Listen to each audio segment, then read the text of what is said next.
मासूम सवाल। सन 1930 दिल्ली का एक सामान्य घर में एक प्यारी सी बच्ची खेल रही थी। नाम था शांति देवी।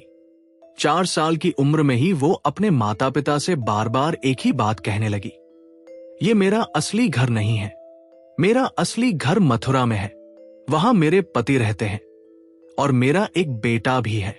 सोचिए, अगर आपकी 4 साल की बेटी आपसे ऐसी बातें कहे तो आपका दिल कैसा धड़क उठेगा। माता पिता की हैरानी। पहले तो माता पिता ने सोचा कि ये बच्ची की कल्पना है, लेकिन शांति बार बार वही बातें दोहराती रही। वो कहती, मेरा नाम शांति नहीं है, मैं लुगड़ी देवी हूं, मैं मथुरा में अपने पति के साथ रहती थी, मेरा बेटा है और मैं प्रसव के दौरान मर गई थी। उसकी बातें इतनी स्पष्ट थी कि माता पिता डर गए। सोचा, इतनी छोटी बच्ची को ये सब कैसे बता। तो पड़ोसियों का ध्यान। धीरे धीरे ये बातें पड़ोसियों और रिश्तेदारों तक पहुंची। सबको लगा बच्ची पागल हो गई है या कोई खेल कर रही है। लेकिन जब शांति ने अपने पिछले जन्म के घर, पति और बेटे का वर्णन विस्तार से किया तो सब चौंक गए। उसने कहा, मेरे पति का नाम केदारनाथ है, हम मथुरा में रहते थे, हमारी दुकान है, मेरा बेटा है और जब वो छोटा था तभी मैं चली गई। माता पिता की परीक्षा। माता पिता ने एक बार शांति को परखने की सोची। उन्होंने कहा, अगर सच में तुम किसी और घर की हो तो हमें पहचान कर दिखाओ। शांति ने तुरंत मथुरा जाने की जिद की। वो कहने लगी, मुझे मेरे असली घर ले चलो, मैं अपने पति और बेटे को देखना चाहती हूं। दिल्ली से मथुरा की यात्रा। आखिरकार 1935 में परिवार शांति को मथुरा ले गया। जैसे ही गाड़ी मथुरा पहुंची, शांति ने कहा, रुको, मेरा घर यहीं है। गली दर गली उसने रास्ता दिखाया। बिना किसी मदद के वो सीधा एक घर के दरवाजे पर पहुंची और बोली, यही मेरा घर है। सीन 6 चौंकाने वाला सच। दरवाजा खुला, सामने खड़े थे केदारनाथ। शांति ने तुरंत पहचान लिया और कहा, ये मेरे पति हैं। सभी हैरान रह गए। केदारनाथ ने भी शांति को पहचान लिया, क्योंकि उसने उनकी दिवंगत पत्नी लुगड़ी देवी की तरह ही बातें की। बेटे से मिलन। घर में जब लुगड़ी देवी का बेटा आया तो शांति ने उसे गोद में उठा लिया और रोने लगी। ये मेरा बेटा है, मैं इसे अकेला छोड़ गई थी। उसकी आंखों से आंसू बहने लगे। इतनी छोटी उम्र की बच्ची कैसे ये सब जान सकती थी।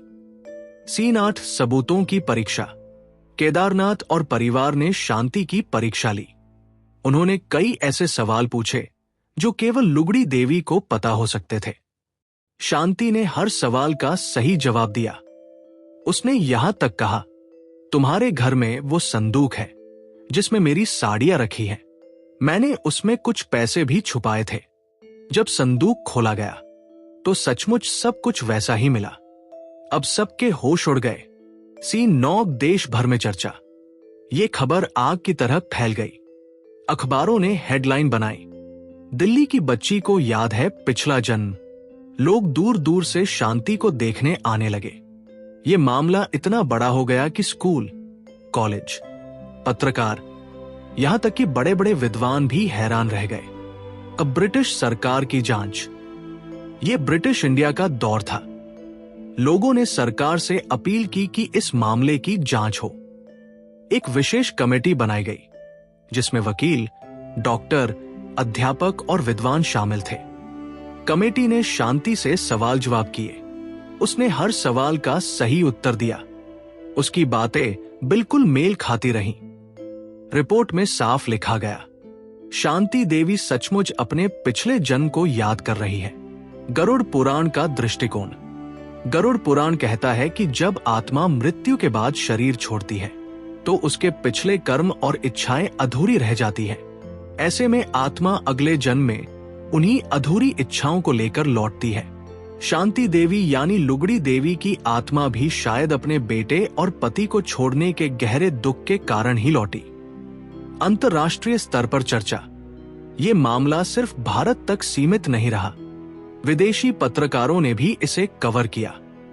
यूरोप और अमेरिका के अखबारों में हेडलाइन छपी, India's reincarnation girl the living proof of soul.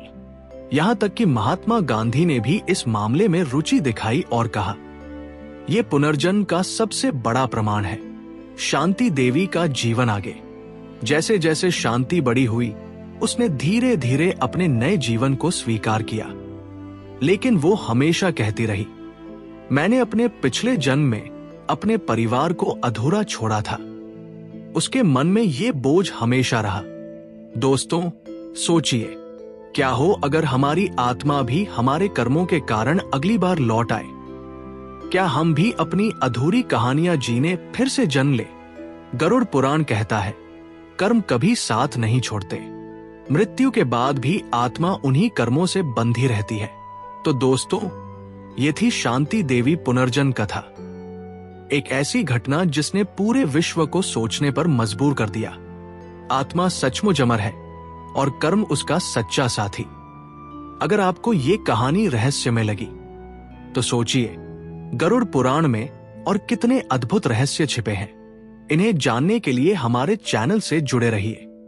Video को लाइक, शेयर और सब्सक्राइब करना मत भूलिएगा, क्योंकि अगली कहानी उससे भी ज्यादा रोमांचक और रहस्यमयी होने वाली है।